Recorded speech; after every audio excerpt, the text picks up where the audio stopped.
Hello students, welcome to C programming class. Last class we discussed about how to use percentage F and percentage D, and today we are discussing why should we use percentage C and percentage C ಎಂತಕ್ಕೆ use ಮಾಡ್ತಾರೆ ಅಂತ ನೋಡೋಣ. And last class ಅಲ್ಲಿ ನಾವು A and B ಅಲ್ಲಿ ಎರಡು value ಇಟ್ಬಿಟ್ಟು ಅದನ್ನ ಪ್ರಿಂಟ್ ಮಾಡ್ತಾ ಇದ್ವಿ. The same thing have done here. ಸ್ವಲ್ಪ ಟೈಮ್ ಸೇವ್ ಮಾಡ್ಲಿಕ್ಕೆ ಆಲ್ರೆಡಿ ಟೈಪ್ ಮಾಡಿ ಇಟ್ಟಿದ್ದೀನಿ. First line hash include stdio dot h, next line hash include conio dot h, void main. ಇದು ಇಂಟ್ ಮಾರ್ಕ್ಸ್ ಅಂತ ಇದೆ. ಹೋದ ಸಲ ನಾವೇನು ತೊಗೊಂಡಿದ್ವಿ, ಇದರಲ್ಲಿ ಇಂಟ್ ಎ ಅಂತ ತೊಗೊಂಡಿದ್ವಿ. ಬಟ್ ಈ ಸಲ ಏನು ಮಾಡಿದ್ದೀವಿ, ನಾನು ಎ ಬದಲು ಸ್ವಲ್ಪ ಇನ್ನೂ ಪ್ರೋಗ್ರಾಮ್ ಮೋರ್ ರೀಡಬಲ್ ಆಗಿರಲಿ, ನೋಡಿದ ತಕ್ಷಣ ಅರ್ಥ ಆಗಲಿ ಅಂತ ಅಂದ್ಬಿಟ್ಟು ನಾನೇನು ಮಾಡಿದ್ದೀನಿ, ಮಾರ್ಕ್ಸ್ ಅಂತ ತೊಗೊಂಡಿದ್ದೀನಿ. ಒಂದು ಡೌಟ್ ಬರ್ಬೋದು, ಮ್ಯಾಮ್ ಇಲ್ಲಿ ಮಾರ್ಕ್ಸ್ ಅಂತ ಯೂಸ್ ಮಾಡ್ಬೋದಾ? ಬಿಕಾಸ್ ಲಾಸ್ಟ್ ಟೈಮ್ ನೀವು ಬರೀ ಎ ಅಂತ ಮಾಡಿದ್ರಾ, ಇಲ್ಲೂ ಎ ಬಿ ಸಿ ಡಿ ಅಂತ ಯೂಸ್ ಮಾಡಬೇಕಲ್ವಾ? ಇಟ್ಸ್ ಯುವರ್ ವಿಶ್, ಇದು ನಿಮ್ಮ ಪ್ರೋಗ್ರಾಮ್, ಆದ್ದರಿಂದ ನಿಮ್ಗೆ ಏನು ಬೇಕಾದ್ರೂ ಕೊಡ್ಬೋದು. ಇದನ್ನೆಲ್ಲ ವೇರಿಯೇಬಲ್ಸ್ ಅಂತ ಹೇಳ್ತಾರೆ. ನೆಕ್ಸ್ಟ್ ಕ್ಲಾಸಲ್ಲಿ ಹೇಳ್ತೀನಿ ಏನು ಅಂತ ಅಂದ್ಬಿಟ್ಟು. ಸೊ ಸ್ವಲ್ಪ ಅಂಡರ್ಸ್ಟ್ಯಾಂಡಿಂಗ್ ಆಗಿರಲಿ, ಈಸಿಯಾಗಿ ಅಂಡರ್ಸ್ಟ್ಯಾಂಡ್ ಆಗಲಿ ಅಂತ ಅಂದ್ಬಿಟ್ಟು ಈ ವೇರಿಯೇಬಲ್ಗೆ ಹೆಸರನ್ನು ನಾನು ಮಾರ್ಕ್ಸ್ ಅಂತ ಕೊಟ್ಟಿದ್ದೀನಿ. ಓಕೆನಾ? ಮಾರ್ಕ್ಸಲ್ಲಿ ನಾನು ಮಾರ್ಕ್ಸ್ ಸ್ಟೋರ್ ಮಾಡಿಟ್ಟಿದ್ದೀನಿ. ಏನದು 587 ಅಂತ ಸ್ಟೋರ್ ಮಾಡಿಟ್ಟಿದ್ದೀನಿ. ಆ್ಯಂಡ್ ಟೋಟಲ್ ಮಾರ್ಕ್ಸ್ ಬಂದ್ಬಿಟ್ಟು 600. SSLC ಆದರೆ 625 ಇರುತ್ತೆ. ಅಸ್ಯೂಮ್ ದಟ್ ಇದು PUC ಮಾರ್ಕ್ಸ್ ಅಂತ ಅಂದ್ಬಿಟ್ಟು, ಹಾಗಾಗಿ ನಾನು ಅದನ್ನು 600 ಮಾರ್ಕ್ಸ್ ತೊಗೊಂಡಿದ್ದೀನಿ. ಈಗ ನಾನು ಪರ್ಸೆಂಟೇಜ್ ಕ್ಯಾಲ್ಕುಲೇಟ್ ಮಾಡಬೇಕು. ಲಾಸ್ಟ್ ಟೈಮ್ ಡಿಸ್ಕಸ್ ಮಾಡಿರೋ ಥರ ಇದು ಮಾರ್ಕ್ಸ್ ಬಂದು ಇಂಟೀಜರ್ ಇರುತ್ತೆ, ಟೋಟಲ್ ಮಾರ್ಕ್ಸ್ ಬಂದು ಇಂಟೀಜರಲ್ಲಿ ಇರುತ್ತೆ, ಪರ್ಸೆಂಟೇಜ್ ಬಂದ್ಬಿಟ್ಟು ಫ್ಲೋಟಲ್ಲಿ ಇರುತ್ತೆ. ಇನ್ ಕೇಸ್ ಫ್ಲೋಟ್ ಪಾಯಿಂಟ್ ಅಂದರೆ ಏನಂತ ಗೊತ್ತಿಲ್ಲ ಅಂದರೆ go and check out my previous video. Next ಈಗ ಇನ್ನೊಂದು ಇಂಟ್ರಡ್ಯೂಸ್ ಮಾಡ್ತಾ ಇದ್ದೀನಿ. ಏನಪ್ಪ ಅಂದರೆ ನಂಗೆ ಜೆಂಡರ್ ಬೇಕು ಅಂತ ಅಂದ್ಕೊಳ್ಳಿ, ಐದರ್ ಫಿಮೇಲಾ ಅಥವಾ ಮೇಲಾ, ಏನಿದೆ ಅವ್ರ ಜೆಂಡರು ಅದು ಬೇಕಿತ್ತು ಅಂತ ಅಂದ್ಕೊಳ್ಳಿ. ಆವಾಗ ಏನು ಮಾಡೋಣ, ಆವಾಗ ನಾವೇನು ಮಾಡಬೇಕು, ಕ್ಯಾರೆಕ್ಟರ್ ಅಂತ ಯೂಸ್ ಮಾಡಬೇಕಾಗತ್ತೆ. CHARA, ಇದನ್ನು ಕ್ಯಾರೆಕ್ಟರ್ ಡೇಟಾ ಟೈಪ್ ಅಂತ ಹೇಳ್ತೀವಿ. ಏನಿದು ಕ್ಯಾರೆಕ್ಟರ್ ಡೇಟಾ ಟೈಪ್? ನಾವು ಜೆಂಡರ್ನ ಐ ಕ್ಯಾನ್ ಸೀಟ್ ಎಸ್ 1 2 3 ಆ ಥರ ನಂಬರ್ ಕೊಡ್ಲಿಕ್ಕಾಗಲ್ಲ. ನಾವು ಜೆಂಡರ್ ಐದರ್ ಫೀಮೇಲ್ ಅಂತ ಹೇಳ್ತೀವಿ ಅಥವಾ ಮೇಲ್ ಅಂತ ಹೇಳ್ತೀವಿ. And transgender, that is another case. I will go with simple example. ಈಗ ನಾನು ಐದರ್ ಫೀಮೇಲ್ ಅಂತ ಪ್ರಿಂಟ್ ಮಾಡಬೇಕು ಅಥವಾ ಮೇಲ್ ಅಂತ ಪ್ರಿಂಟ್ ಮಾಡಬೇಕು ಅಂತ ಅಂದ್ಕೊಳ್ಳಿ. ನಂಬರ್ಸ್ ಯೂಸ್ ಮಾಡ್ಕೊಂಡು ಪ್ರಿಂಟ್ ಮಾಡಲಿಕ್ಕಾಗಲ್ಲ ಅಲ್ವಾ? So I'll be using what, character. ಇಂಗ್ಲೀಷಲ್ಲಿ ಆಲ್ಫಾಬೆಟ್ಸ್ ಇರುತ್ತಲ್ಲ, ABCD, ಅವನ್ನ ನಾವು ಕ್ಯಾರೆಕ್ಟರ್ಸ್ ಅಂತ ಕರಿತೀವಿ. 1 2 3 ಇರುತ್ತಲ್ಲ, ಅವನ್ನ ನಾವು ಇಂಟೀಜರ್ಸ್ ಅಂತ ಕರಿತೀವಿ. 1.1 2.1 3.1 ಡಾಟ್ ಡೆಸಿಮಲ್ ವ್ಯಾಲ್ಯೂ ಇರುತ್ತಲ್ಲ, ಅದನ್ನು ನಾವು ಫ್ಲೋಟಿಂಗ್ ವ್ಯಾಲ್ಯೂ ಅಂತ ಕರಿತೀವಿ. 1 2 3 4, this is comma, don't mistake. 1 2 3 4 5 6 ಇವೆಲ್ಲ ಇಂಟೀಜರ್. ಫ್ಲೋಟಿಂಗ್ ವ್ಯಾಲ್ಯೂಲಿ ಡೆಸಿಮಲ್ ವ್ಯಾಲ್ಯೂ ಇರಬೇಕು, ಏನಾದರೂ ಸರಿ. 1.2 4.6 ಒಟ್ಟಿನ ಡೆಸಿಮಲ್ ಪಾಯಿಂಟ್ ಇತ್ತು ಅಂದರೆ ಅದು ಫ್ಲೋಟ್ ವ್ಯಾಲ್ಯೂ ಬರುತ್ತೆ. ಕ್ಯಾರೆಕ್ಟರ್ ಅಂದರೆ ಆಲ್ಫಾಬೆಟ್ಸ್, ಸಿಂಗಲ್ ಆಲ್ಫಾಬೆಟ್ಸ್ ಇರಬೇಕು, ಏನಾದರೂ ಸರಿ, ಬಟ್ ಸಿಂಗಲ್ ಆಲ್ಫಾಬೆಟ್ ಇರಬೇಕು. I can say this as alphabet because ಇದರಲ್ಲಿ 2 ಆಲ್ಫಾಬೆಟ್ ಇದೆ. ಸೊ ಅದನ್ನು ನಾವು ಕ್ಯಾರೆಕ್ಟರ್ ಅನ್ನಲ್ಲ. 2 ಆಲ್ಫಾಬೆಟ್ ಇದ್ದರೆ ಕ್ಯಾರೆಕ್ಟರ್ ಅನ್ನಲ್ಲ, ಅದನ್ನು ಸ್ಟ್ರಿಂಗ್ ಅಂತ ಹೇಳ್ತೀವಿ. ಈಗ ಸದ್ಯಕ್ಕೆ ಸಿಂಗಲ್ ಕ್ಯಾರೆಕ್ಟರ್, ಸಿಂಗಲ್ ಆಲ್ಫಾಬೆಟ್ ಇದ್ದರೆ ಅದನ್ನು ನಾವೆಂತ ಹೇಳ್ತೀವಿ, ಕ್ಯಾರೆಕ್ಟರ್ ಅಂತ ಹೇಳ್ತೀವಿ. ಆ್ಯಂಡ್ ಇಂಟೀಜರ್ಗೆ ಪರ್ಸೆಂಟೇಜ್ D ಯೂಸ್ ಮಾಡಬೇಕು, ಫ್ಲೋಟ್ಗೆ ಪರ್ಸೆಂಟೇಜ್ F, ಇದನ್ನು ಫಾರ್ಮ್ಯಾಟ್ ಸ್ಪೆಸಿಫೈಯರ್ ಅಂತ ಕರೀತಾರೆ. ಕ್ಯಾರೆಕ್ಟರ್ಗೆ ಪರ್ಸೆಂಟೇಜ್ C ಯೂಸ್ ಮಾಡಬೇಕು. ನೆಕ್ಸ್ಟು ಕ್ಲಿಯರ್ ಸ್ಕ್ರೀನ್ ಹಾಕಿದ್ದೀವಿ. ನೆಕ್ಸ್ಟ್ ಪರ್ಸೆಂಟೇಜ್ ಕ್ಯಾಲ್ಕುಲೇಟ್ ಮಾಡಬೇಕು ನಾವು. ಪರ್ಸೆಂಟೇಜ್ ಕ್ಯಾಲ್ಕುಲೇಟ್ ಮಾಡೋದು ನಾವು ಯೂಶಲಿ ಯಾವ ಥರ ಕ್ಯಾಲ್ಕುಲೇಟ್ ಮಾಡ್ತೀವಿ, ಮಾರ್ಕ್ಸ್ ಇದೆ, ಮಾರ್ಕ್ಸ್ನ ಟೋಟಲಿಂದ ಡಿವೈಡ್ ಮಾಡ್ತೀವಿ. ನಮ್ದು ಏನು ಬರುತ್ತೆ ರಿಸಲ್ಟು, ಅದನ್ನು 100ದಿಂದ ಮಲ್ಟಿಪ್ಲೈ ಮಾಡಿದಾಗ ನಮಗೇನಾಗುತ್ತೆ, ಪರ್ಸೆಂಟೇಜ್ ಬರುತ್ತೆ. ಓಕೆ, ನೆಕ್ಸ್ಟ್ ಪರ್ಸೆಂಟೇಜ್ ಪ್ರಿಂಟ್ ಮಾಡಬೇಕಾದ್ರೆ I am printing your percentage equal to percentage F. ಪರ್ಸೆಂಟೇಜಲ್ಲಿ ಈ ಪರ್ಸೆಂಟೇಜಲ್ಲಿ ಏನು ಸ್ಟೋರ್ ಆಗಿದೆ ಅದನ್ನು ಪ್ರಿಂಟ್ ಮಾಡ್ತೀನಿ. These are variables. ಮಾರ್ಕ್ಸ್ ಅನ್ನೋದು ವೇರಿಯೇಬಲ್, ಮಾರ್ಕ್ಸ್ ಒಳಗಡೆ ಏನಿಟ್ಟಿದ್ದೀನಿ ನಾನು 587. ಟೋಟಲ್ ಅನ್ನೋದೇನು ವೇರಿಯೇಬಲ್. ಹೋದ ಸಲ ನಾವು ಎ ಒಳಗಡೆ ಏನೋ ಸ್ಟೋರ್ ಮಾಡ್ತಾ ಇದ್ವಲ್ಲ, ಸಿಮಿಲರ್ಲಿ ಮಾರ್ಕ್ಸ್ ಒಳಗಡೆ 587. ಅದೇ ಥರ ಟೋಟಲ್ ಒಳಗಡೆ ಏನು ಸ್ಟೋರ್ ಮಾಡ್ತಾ ಇದ್ದೀವಿ, 600 ಸ್ಟೋರ್ ಮಾಡ್ತಾ ಇದ್ದೀವಿ. ಆ್ಯಂಡ್ ಪರ್ಸೆಂಟೇಜ್ನ ಯಾವ ಥರ ಕ್ಯಾಲ್ಕುಲೇಟ್ ಮಾಡ್ತೀನಿ ನಾನು, ಟೋಟಲ್ ಅಲ್ಲ, ನಾವೇನು ಒಬ್ಟೈನ್ ಮಾಡಿದ್ದೀವಿ marks, that is divided by total into 100 ಮಾಡಿದಾಗ ಪರ್ಸೆಂಟೇಜ್ ಬರುತ್ತೆ. ಕರೆಕ್ಟಾ? ಸೇಮ್ ಥಿಂಗ್ ಇಲ್ಲಿ ನಾನು 587 600 ಯಾಕೆ ಕೊಡ್ತಾ ಇಲ್ಲ ಅಂದರೆ, ನಾನು ಡೈರೆಕ್ಟಾಗಿ 587 ಕೊಟ್ಬಿಟ್ರೆ ವ್ಯಾಲ್ಯೂ ಫಿಕ್ಸ್ ಆಗುತ್ತೆ. ನೆಕ್ಸ್ಟ್ ಡೆಮಾನ್ಸ್ಟ್ರೇಟ್ ಮಾಡಿ ತೋರಿಸ್ತೀನಿ ಏನು ಅಂತ ಅಂದ್ಬಿಟ್ಟು. ನೆಕ್ಸ್ಟ್ ನೀವು ಪ್ರಿಂಟ್ ಮಾಡ್ತಾ ಇದ್ದೀರಾ, your percentage is equal to percentage F and percentage, ಇದರಲ್ಲಿ ಏನು ರಿಸಲ್ಟ್ ಬಂದಿರುತ್ತೆ ಅದನ್ನು ಪ್ರಿಂಟ್ ಮಾಡ್ತೀರಾ. Next print of your gender is percentage C. ನಮ್ಮದು we are aim is to analyse what this percentage C does. Percentage C ಅಲ್ಲೇನು ನನ್ನ gender ಏನಂತ ಕೊಟ್ಟಿದ್ದೀನಿ, ಫೀಮೇಲ್ ಅಂತ. I do one thing, female ಬೇಡ, I change it to male. Male ಅನ್ನೋದು capital M ಕೊಟ್ಟಿದ್ದೀನಿ. ಮತ್ತು ಈ ಕ್ಯಾರೆಕ್ಟರ್ ಇರುತ್ತಲ್ಲ ಅವು ಸಿಂಗಲ್ ಕೋಟಲ್ಲಿ ಇರಬೇಕು. ಸಿ ಎ ಅನ್ನೋದನ್ನ single quote, one single quote and single quote, ಈ ಥರ ಸಿಂಗಲ್ ಕೋಟಲ್ಲಿ ಬರೀಬೇಕು. ಯಾವಾಗಲೇ ಯಾವುದೇ ಟೈಮಲ್ಲೂ ನೀವು ಬರೆಯೋದಾದ್ರೂ ಅದನ್ನು ಸಿಂಗಲ್ ಕೋಟಲ್ಲಿ ಬರೀಬೇಕಾಗತ್ತೆ. ಸ್ಟ್ರಿಂಗ್ಸ್ ಅಂತ ಹೇಳಿದ್ನಲ್ಲ ಅದನ್ನು ಡಬಲ್ ಕೋಟಲ್ಲಿ ಬರೀಬೇಕು. ಸ್ಟ್ರಿಂಗ್ಸ್ ಅಂದ್ರೇನು, ಮೋರ್ ದೆನ್ ಒನ್ ಕ್ಯಾರೆಕ್ಟರ್ ಬಂದರೆ ಅದನ್ನು ಸ್ಟ್ರಿಂಗ್ ಅಂತ ಹೇಳ್ತೀವಿ. ಅದನ್ನು ನಾವು ಯಾವಾಗ ಏನ್ರಲ್ಲಿ ಬರೀಬೇಕಾಗತ್ತೆ, ಡಬಲ್ ಕೋಟಲ್ಲಿ ಬರೀಬೇಕಾಗತ್ತೆ. ಈ ಎಕ್ಸಾಂಪಲ್ ಎಲ್ಲರೂ ನಾವು ಸ್ಟ್ರಿಂಗ್ ಯೂಸ್ ಮಾಡಿದ್ದೀವಾ? ಏನಾದ್ರು ಕಾಣಿಸ್ತಿದ್ಯಾ?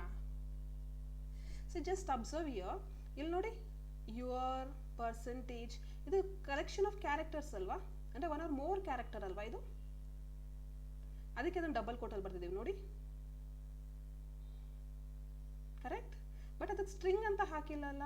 I am not declaring a variable ಅಂತ. ಬಟ್ ಏನೇ ಬರಿಬೇಕಾದ್ರೂ ವ್ಯಾಲ್ಯೂ ಕೊಡಬೇಕಾದ್ರೆ ಅದು ಸಿಂಗಲ್ ಕ್ಯಾರೆಕ್ಟರ್, ನಾನದು ವ್ಯಾಲ್ಯೂ ಕೊಡಬೇಕಾದ್ರೆ ನಾನು ಹೇಳ್ತಾ ಇರೋದು ಸಿಂಗಲ್ ವೇರಿಯಬಲ್, ಸಿಂಗಲ್ ಇತ್ತು ಅಂದರೆ ಅದನ್ನು ಸಿಂಗಲ್ ಕೋಟಲ್ಲಿ ಕೊಡಬೇಕು.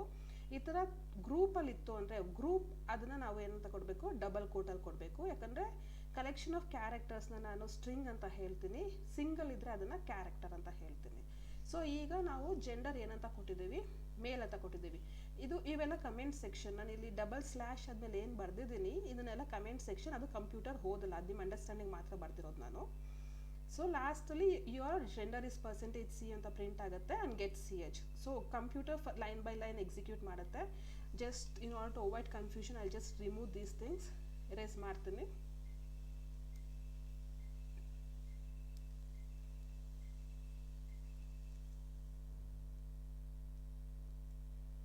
Okay, you can remove all these things. ಈಗ ಲೈನ್ ಬೈ ಲೈನ್ ಇದು ನಿಮ್ಮ program. Line by line execute ಮಾಡಿದಾಗ ಏನಾಗುತ್ತೆ, ಮಾರ್ಕ್ಸ್ ಒಳಗಡೆ 587 ಹೋಗಿ ಕೂತ್ಕೊಳ್ಳುತ್ತೆ. ಟೋಟಲಲ್ಲಿ ಏನಿರುತ್ತೆ ವ್ಯಾಲ್ಯೂ 600 ಇರುತ್ತೆ. ಪರ್ಸೆಂಟೇಜ್ ಅಂತ ಇರುತ್ತೆ, ಬಟ್ ಪರ್ಸೆಂಟೇಜಲ್ಲಿ ಸದ್ಯಕ್ಕೆ ಏನು ವ್ಯಾಲ್ಯೂ ಅಸೈನ್ ಆಗಿಲ್ಲ, ಅದಕ್ಕೋಸ್ಕರ ಅದು ಖಾಲಿ ಇರುತ್ತೆ. ನೆಕ್ಸ್ಟು ಜೆಂಡರ್ ಬಂದಲ್ಲಿ, ಜೆಂಡರಲ್ಲಿ ನಾನು ಏನು ಅಸೈನ್ ಮಾಡ್ತಾ ಇದ್ದೀನಿ, ಎಮ್ ಅಸೈನ್ ಮಾಡ್ತಾ ಇದ್ದೀನಿ. ನೆಕ್ಸ್ಟು ಕ್ಲಿಯರ್ ಸ್ಕ್ರೀನ್ ಆಗ್ತಿದೆ.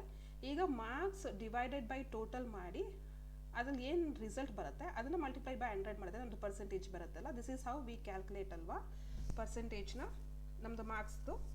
ಅದನ್ನು ಪರ್ಸೆಂಟೇಜ್ ಅನ್ನೋದ್ರಲ್ಲಿ ಸೇವ್ ಮಾಡ್ತೀನಿ.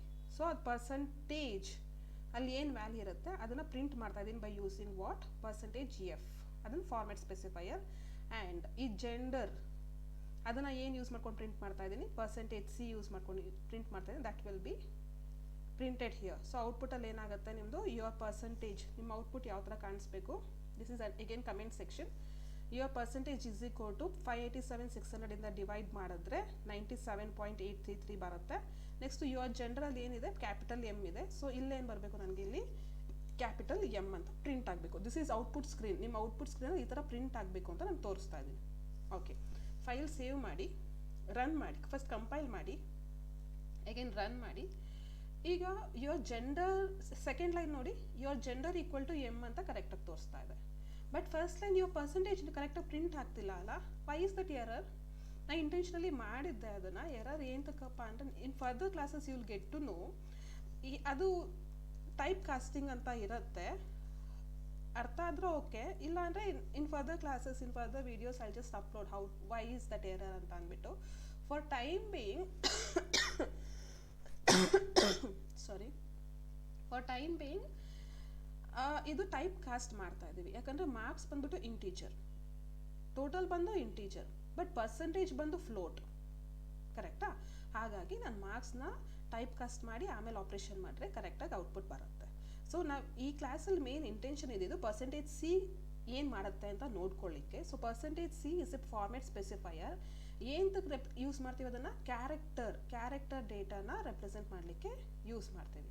ಸೊ ಟು ಸಮರೈಸ್ ಎವ್ರಿಥಿಂಗ್, ನಾವು percentage f is used for what, float data, percentage d is used for integer data, and percentage c is for character data. Fine, okay.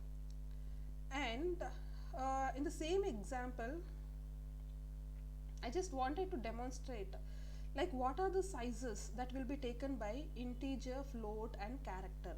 ಅಂದರೆ ಈಗ ನಾನು ಮಾರ್ಕ್ಸಿಗೆ ಒಂದು memory allocate ಮಾಡ್ತಾ ಇದ್ದೀನಿ, ಪರ್ಸೆಂಟೇಜ್ಗೆ memory allocate ಮಾಡ್ತಾ ಇದ್ದೀನಿ, ಜೆಂಡರ್ಗೆ memory allocate ಮಾಡ್ತಾ ಇದ್ದೀನಲ್ವಾ. ಸೊ ಸೈಜ್ ಏನು ತೊಗೊಳುತ್ತೆ, size of integer data, integer. See ನಾನು ಸೈಜ್ ಹೇಳ್ತಾ ಇರೋದು, ಸೈಜ್ ಅಂದರೆ ಮೆಮೊರಿ ಎಷ್ಟು ಅಲೋಕೇಟ್ ಆಗುತ್ತೆ ಅಂತ ಅಂದ್ಬಿಟ್ಟು ಅದಕ್ಕೆ ನಾವು ಏನು ಯೂಸ್ ಮಾಡಬೇಕು, ಸೈಜ್ ಆಫ್ ಅಂತ ಆಪ್ರೇಟರ್ ಇದೆ. ಸೈಜ್ ಆಫ್ ಇಂಟೀಜರ್ಗೆ ಸೈಜ್ ಎಷ್ಟು ತಗೊಳುತ್ತೆ ಅಂತ ಚೆಕ್ ಮಾಡೋಣ. ಈ ಸೇಮ್ ಎಕ್ಸಾಂಪಲ್ ಕೊಟ್ಟರೆ ಸೇಮ್ ಪ್ರೋಗ್ರಾಮಲ್ಲಿ ಬರೋದ್ರೆ ಮೇ ಬಿ ನೀವು ಕನ್ಫ್ಯೂಸ್ ಆಗ್ತೀರಾ ಅನ್ಸುತ್ತೆ. I do one thing, I copy the same thing to new file and paste it. See in this ಇದು ಮತ್ತೆ ಹೊಸ ಪ್ರೋಗ್ರಾಮ್ ಇದು. ಇಲ್ಲಿ ನಾವು ಏನು ಮಾಡ್ತಾ ಇದ್ದೀವಿ ಅಂದರೆ ಸೈಜ್ ತಿಳ್ಕೊಳ್ಳೋಣ. ಲೈಕ್ ಇಂಟೀಜರ್ಗೆ, ಫ್ಲೋಟಿಗೆ, ಕ್ಯಾರೆಕ್ಟರ್ಗೆ ಸೈಜ್ ಡಿಫ್ರೆನ್ಸ್ ಏನು ಬರುತ್ತೆ ಅಂತ ನೋಡೋಣ. ಈ ಲೈನ್ ಕೂಡ ಬೇಡ ನಮಗೆ, ಬರೀ ಸೈಜ್ ತಿಳ್ಕೊಂಡ್ರೆ ಸಾಕು. ಆ್ಯಂಡ್ ಈ ಸೈಜ್ ಕೂಡ ಮೆಷಿನ್ ಟು ಮೆಷಿನ್ ಡಿಪೆಂಡ್ ಆಗುತ್ತೆ. ಸೇ ಸಪೋಸ್ ಲೈಕ್ ಒಂದೊಂದು ಮೆಷಿನ್ 64 ಬಿಟ್ ಇರುತ್ತೆ, ಒಂದೊಂದು ಮೆಷಿನ್ 32 ಬಿಟ್ ಇರುತ್ತೆ. ಸೊ ಆ 32 ಬಿಟ್ ಮೆಷಿನ್ನೇ ಬೇರೆ ಥರ ಸೈಜ್ ತೊಗೊಳುತ್ತೆ. But for your understanding say this is enough. Like in first line we have studied like size of the copy and then insert. This is for floating and this is for character. See, I want size of integer ಆಯಿತು. Next I want size of the ಫ್ಲೋಟಿಗೆ ಏನು size ತೊಗೊಳುತ್ತೆ ಅಂತ ನೋಡೋಣ. Next ಕ್ಯಾರೆಕ್ಟರ್ಗೆ ಏನು size ಇರುತ್ತೆ ಅಂತ ನೋಡೋಣ. So again I save it, I change here ಇನ್ನು size of float data, float ಏನು ತೊಗೊಳುತ್ತೆ, ನೆಕ್ಸ್ಟ್ ಸೈಜ್ ಆಫ್ ಕ್ಯಾರೆಕ್ಟರ್ ಏನು ತೊಗೊಳುತ್ತೆ ಅಂತ. ಸೊ ಸೇವ್ ಮಾಡೋಣ. This is I say it as gpt2.c. Compile run ಮಾಡೋಣ. ನ್ಯೂ ಲೈನ್ ಕೊಟ್ಟಿಲ್ಲ, ಹಾಗಾಗಿ ಸ್ವಲ್ಪ ಎಲ್ಲ ಒಂದೇ ಲೈನಲ್ಲಿ ಬಂದಿದೆ. I will do one thing, new line ಕೊಡೋಣ.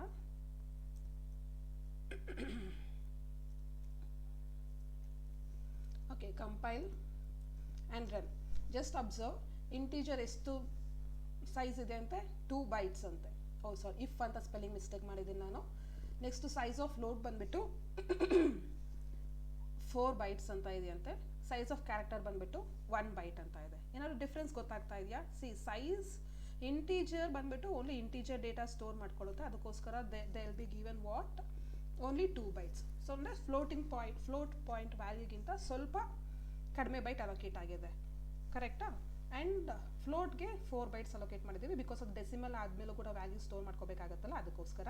ಆ್ಯಂಡ್ ಕ್ಯಾರೆಕ್ಟರ್ ಈ ಸ್ಟೋರ್ಸ್ ಓನ್ಲಿ ಸಿಂಪಲ್ ಕ್ಯಾರೆಕ್ಟರ್ ಅಲ್ವಾ, ಓನ್ಲಿ 1 ವ್ಯಾಲ್ಯೂ, ಅದಕ್ಕೋಸ್ಕರ ಅದಕ್ಕೆ ನಾವೇನು ಮಾಡಿದ್ದೀವಿ, ಓನ್ಲಿ 1 byte ಅಲೋಕೇಟ್ ಮಾಡ್ತಾ ಇದ್ದೀವಿ ಕ್ಯಾರೆಕ್ಟರ್ಗೆ. ಇಷ್ಟೇ ಅಲ್ಲ, ನಮ್ಮ ಹತ್ರ ಇನ್ನೊಂದಿದೆ, ಡಬಲ್ ಅಂತ ಬೇರೆ ಇದೆ. ಡಬಲ್ ಏನು ಮಾಡುತ್ತೆ, I just demonstrate and I show you. Double size ಎಷ್ಟು, ಫಸ್ಟ್ ಆಫ್ ಆಲ್ ಅದನ್ನು ನೋಡ್ಕೊಂಡು ಬನ್ನಿ. Compile and run. Okay, new line ಹಾಕೋದು ಮರ್ತ್ಬಿಟ್ಟಿದ್ದೀನಿ.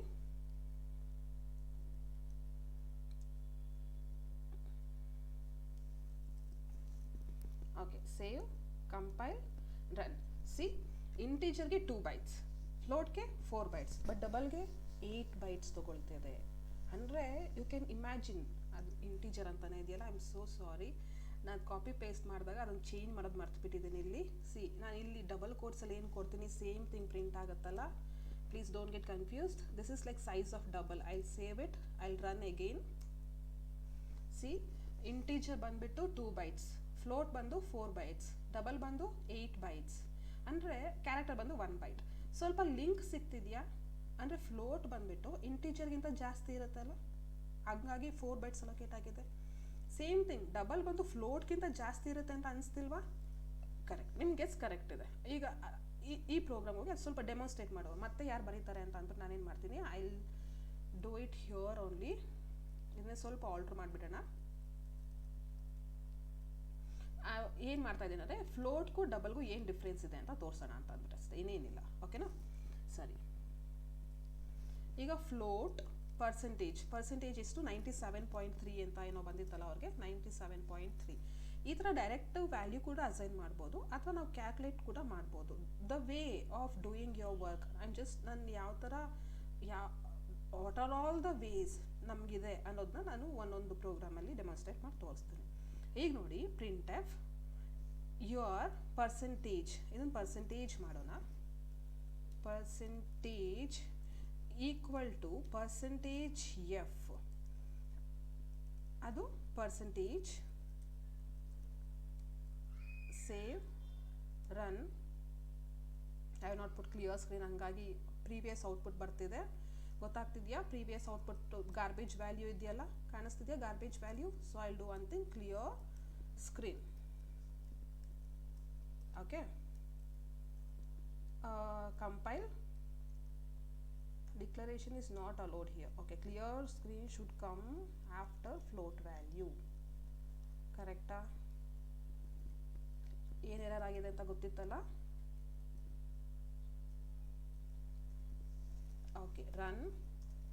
97.3 ಅನ್ನೋದು ಪರ್ಸೆಂಟೇಜ್ ಪ್ರಿಂಟ್ ಆಗಿದೆ. ನಾನಿದು ಫ್ಲೋಟ್ ಬದಲು ಡಬಲ್ ಯೂಸ್ ಮಾಡ್ತೀನಿ ಅಂತ ಅಂದ್ಕೊಳ್ಳಿ. ಈಗ ಸೇ ಸಪೋಸ್ ಫ್ಲೋಟ್ ಬದಲು double, what should I give? ಏನು ಕೊಡೋಣ? ಪರ್ಸೆಂಟೇಜ್ ಕನ್ಫ್ಯೂಸ್ ಆಗತ್ತೇನಾ? I'll say, shall I say it as this is percentage 1 and this is percentage 2, 97.3. See, even percentage 1 or else percentage 1, percentage 2, 97.3, 97.3 ಇದು percentage 1 ಅಂತ change ಮಾಡಬೇಕು, because ಇದನ್ನು ನಾನು percentage 1 ಅಂತ change ಮಾಡೋದಲ್ಲ, ಹಂಗಾಗಿ. ಓಕೆನಾ? ಈಗ ನೆಕ್ಸ್ಟಲ್ಲಿ ಸೇಮ್ ಥಿಂಗ್, ಇದನ್ನು ಕಾಪಿ ಪೇಸ್ಟ್ ಮಾಡಿಬಿಡುವ ನಾವು.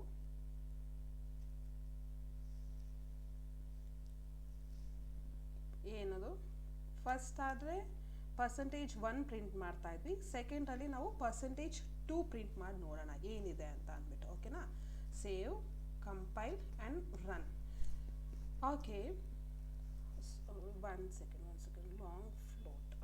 ಓಕೆ,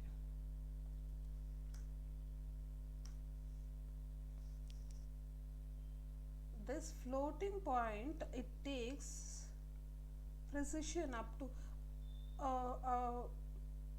ಲಾಂಗ್ ಪ್ರೆಸಿಷನ್ ತಗೊಳುತ್ತೆ ಆ್ಯಂಡ್ ಇದು 8 bytes ತಗೊಳುತ್ತೆ. ಆ್ಯಂಡ್ ನಿಮ್ಮ ಫಾರ್ಮೆಟ್ ಸ್ಪೆಸಿಫೈಯರ್ ಯೂಸ್ ಮಾಡೋದಾದರೆ ಡೌಟ್ ಬರ್ಬೋದಲ್ವಾ, ಇಲ್ಲಿ ಏನು ಫಾರ್ಮೆಟ್ ಸ್ಪೆಸಿಫೈಯರ್ ಯೂಸ್ ಮಾಡ್ಬೋದು? ಬಿಕಾಸ್ ಇಂಟೀಜರ್ಗೆ ಪರ್ಸೆಂಟೇಜ್ ಡಿ ಯೂಸ್ ಮಾಡ್ತಾ ಇದ್ವಿ, ಫ್ಲೋಟ್ಗೆ ಪರ್ಸೆಂಟೇಜ್ ಎಫ್, ಕ್ಯಾರೆಕ್ಟರ್ಗೆ ಪರ್ಸೆಂಟೇಜ್ ಸಿ. ಬಟ್ ಡಬಲ್ಗೆ ಏನು ಯೂಸ್ ಮಾಡೋದು? Double starts with d, percentage d use ಮಾಡ್ಲಿಕ್ಕಾಗತ್ತಾ? No no no no no. Why? Because percentage d is use for what? Integer ಅಲ್ವಾ? Percentage d ನಾವು ಫ್ಲೋಟಿಗೆ ಯೂಸ್ ಮಾಡಲೇಬಾರ್ದು. ಅದು ನಾನು ಫ್ಲೋಟ್ ಅಂತ ಹೇಳ್ತಾ, ಡಬಲ್ ಅಂತ ಹೇಳ್ತಾ ಇದ್ದೀನಿ, ಅದನ್ನು ಪರ್ಸೆಂಟೇಜ್ ಡಿ ಅಂತ ಕೊಟ್ಟಾಗ ಆಬ್ವಿಯಸ್ಲಿ ಅದು ಯಾರು ಬಂದೇ ಬರುತ್ತಲ್ವಾ? ಅಬ್ಸರ್ವ್ ಮಾಡಿ, ಫಸ್ಟ್ ವ್ಯಾಲ್ಯೂ 97.3 ಅಂತ ಬಂದಿದೆ, ಬಟ್ ಸೆಕೆಂಡ್ ವ್ಯಾಲ್ಯೂ ನೋಡಿ ಪರ್ಸೆಂಟೇಜ್ 2 ಜಾಗದಲ್ಲಿ ಏನಾಗ್ಬಿಟ್ಟಿದೆ, ಅದು ಸ್ವಲ್ಪ ಮಿಸ್ಟೇಕ್ ಆಗಿಬಿಟ್ಟಿದೆ ಇಲ್ಲಿ. ಯಾಕಂದರೆ ನಾನು ಪರ್ಸೆಂಟೇಜ್ ಡಿ ಯೂಸ್ ಮಾಡ್ತಿದ್ದೀನಿ. ಅದು ಪರ್ಸೆಂಟೇಜ್ ಡಿ ನಾವೇಂತಕ್ಕೆ ಯೂಸ್ ಮಾಡೋದು? ಇಂಟೀಜರ್ಗೆ. ಡಬಲಿಗೆ ಏನು ಯೂಸ್ ಮಾಡಬೇಕು? ಲಾಂಗ್ ಫ್ಲೋಟ್ ಅಂತ ಇರುತ್ತೆ, ಅಥವಾ ಫ್ಲೋಟ್ ಆದರೂ ಯೂಸ್ ಮಾಡ್ಬೋದು. ಇಲ್ಲಿ ಪ್ರಿಸಿಷನ್ ತುಂಬ, ಪ್ರಿಸಿಷನ್ ಅಂದರೆ ಡೆಸಿಮಲ್ ವ್ಯಾಲ್ಯೂ ಆದಮೇಲೆ ಆ್ಯಕ್ಯುರೇಸಿ ತುಂಬ ಇರುತ್ತೆ. ಯಾವುದರಲ್ಲಿ? ಲಾಂಗ್ ಫ್ಲೋಟ್ ಅಂದರೆ ಡಬಲಲ್ಲಿ. ಬಟ್ ಫ್ಲೋಟಲ್ಲಿ ವೆನ್ ಕಂಪೇರ್ ಟು ಫ್ಲೋಟ್, ಡಬಲಲ್ಲಿ ಆ್ಯಕ್ಯುರೇಸಿ ತುಂಬ ಇದೆ. ಹಾಗಾಗಿ ಇದು ಲಾಸ್ಟಿಗೆ ನೋಡಿ ಕರೆಕ್ಟಾಗಿ ಏನು ವ್ಯಾಲ್ಯೂ ಇದೆ ಆ ವ್ಯಾಲ್ಯೂ ಕೂಡ ಪ್ರಿಂಟ್ ಆಗ್ತಾ ಇದೆ. ಬಟ್ ಫ್ಲೋಟಲ್ಲಿ ಸ್ವಲ್ಪ ಮಾಡಿಫಿಕೇಷನ್ ಆಗ್ತಿದೆ. ಓಕೆ, ನಿಮಗೆ ಸ್ವಲ್ಪ ಕನ್ಫ್ಯೂಷನ್ ಆಗ್ತಿದೆ ಅಂದರೆ ನಾನು ಫ್ಲೋಟ್ನ ಎ ಅನ್ನೋ ವೇರಿಯಬಲಲ್ಲಿ ಇಟ್ಟಿದ್ದೀನಿ, ಡಬಲ್ನ ಬಿ ಅನ್ನೋ ವೇರಿಯಬಲಲ್ಲಿ ಇಟ್ಟಿದ್ದೀನಿ. ನಾನು ಎ ಅನ್ನೋದೇನೀಗ ಫ್ಲೋಟ್ ವ್ಯಾಲ್ಯೂ, ಫ್ಲೋಟ್ ಅಂದರೆ a value floating value, b value ಏನು? Double value. Okay, we'll do one thing,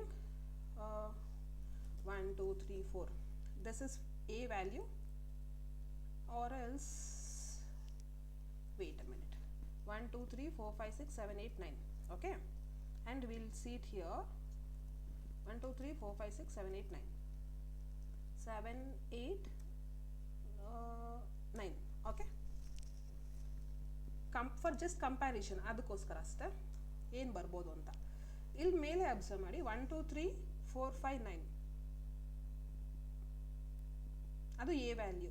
second ಲೈನಲ್ಲಿ ಇರೋದು ಬಿ ವ್ಯಾಲ್ಯೂ, 1 2 3 4 5 7. ಸ್ವಲ್ಪ ಡಿಫ್ರೆನ್ಸ್ ಏನಾದರೂ ಅರ್ಥ ಆಗ್ತಾ ಇದೆಯಾ? ಫ್ಲೋಟಲ್ಲಿ ಏನಾಗ್ತಾ ಇತ್ತು, or else I will do one thing, I will change. ಫ್ಲೋಟಲ್ಲಿ ಏನಾಗ್ತಾ ಇತ್ತು, ಆ್ಯಕ್ಯುರೇಸಿ ಅನ್ನೋದಿರುತ್ತಲ್ಲ ಅದು ಲಾಸ್ಟ್ ತೊಗೊಂಡೋಗಿ ಅಲ್ಲಿ ವೈಂಡ್ ಅಪ್ ಮಾಡ್ತು. ಈ ಡಬಲಲ್ಲಿ ಏನು ಮಾಡ್ತಾ ಇದೆ, ಡೆಸಿಮಲ್ ಪಾಯಿಂಟ್ ಆದಮೇಲೆ ದ ನೆಕ್ಸ್ಟ್ 2 digits ಅದನ್ನು ಇಟ್ಕೊಂಡು ಮಾತ್ರ ಇದು ಮಾಡ್ತಾ ಇದೆ. All this minute details R not of that importance, but ನಾನು ನಿಮಗೆ ಡಿಫ್ರೆನ್ಸ್ ಅರ್ಥ ಆಗಲಿ ಅಂತ ತೋರಿಸ್ತಾ ಇದ್ದೀನಿ ಅಷ್ಟೇ. ಇದನ್ನು ನಾನು ಇಲ್ಲಿ ಲಾಂಗ್ ಫ್ಲೋಟ್ ಅಂತ ಇತ್ತು, ಯಾವುದು ವ್ಯಾಲ್ಯೂ ಆಫ್ ಬಿಗೆ ಓದ್ಸಲ ಲಾಂಗ್ ಫ್ಲೋಟ್ ಅಂತ ಕೊಟ್ಟಿದ್ದೆ, ಆವಾಗ ಪ್ರೋಗ್ರಾಮ್ ಕರೆಕ್ಟಾಗಿ ರನ್ ಆಗಿತ್ತಲ್ಲ. What was the error? What is the error ನಾವು? Compile, run. one second, file save, compile and run. Values are changing, the program being modified here. I'll just change these values, please don't get confused.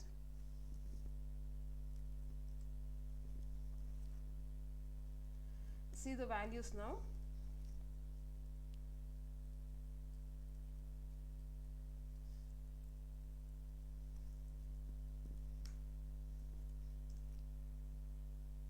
ಸ್ವಲ್ಪ ಆ್ಯಕ್ಯುರೇಸಿಲಿ difference ಗೊತ್ತಾಗ್ತದೆ ಅಲ್ಲ ನಿಮಗೆ. And ನಾನು ಫ್ಲೋಟ್ನ print ಮಾಡಬೇಕಾದ್ರೆ ನಾವೇನು use ಮಾಡಬೇಕಾಗತ್ತೆ, ಇಲ್ಲಿ %f ಯೂಸ್ ಮಾಡಬೇಕಾಗತ್ತೆ. ಡಬಲ್ನ ಪ್ರಿಂಟ್ ಮಾಡ್ಬೇಕಾದ್ರೆ ಏನು ಯೂಸ್ ಮಾಡಬೇಕು? %l, ಅದು 1 ಅಲ್ಲ, ಎಲ್, ಲಾಂಗ್ ಫ್ಲೋಟ್ ಅಂತ ಅಂದ್ಬಿಟ್ಟು. ಇನ್ಸ್ಟೆಡ್ ಆಫ್ ಲಾಂಗ್ ಫ್ಲೋಟ್ ನಾನು ಬರೀ ಎಫ್ ಅಂತ ಯೂಸ್ ಮಾಡಿದ್ರೆ ಏನಾಗ್ತಿದೆ, ಎರರ್ ಅಂತೂ ಇಲ್ಲ, ಬಟ್ ರನ್ ಮಾಡಿದಾಗ even %f is working. On few compilers it works and on few compilers it's specifically long float ಅಂತ ಎಕ್ಸ್ಪೆಕ್ಟ್ ಮಾಡುತ್ತೆ. I just wanted to show in this program ಏನಂತ long float ಯಾವಾಗ use ಮಾಡ್ತೀವಿ, double ಯಾವಾಗ use ಮಾಡ್ತೀವಿ, integer ಯಾವಾಗ use ಮಾಡ್ತೀವಿ, and character ಯಾವಾಗ ಯೂಸ್ ಮಾಡ್ತೀವಿ ಅಂತ. Okay, thank you.